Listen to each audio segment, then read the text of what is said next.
Сию очень много корейских товаров, русских тоже. Соджу.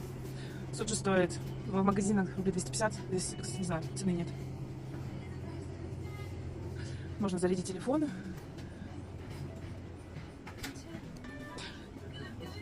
Чай попить. Заварить.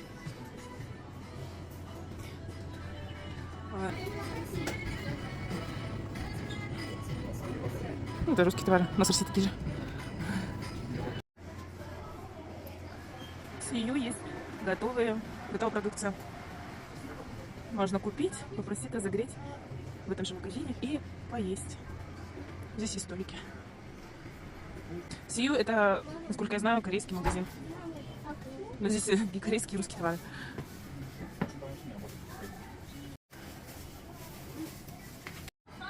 Здесь еще такие товары первой необходимости.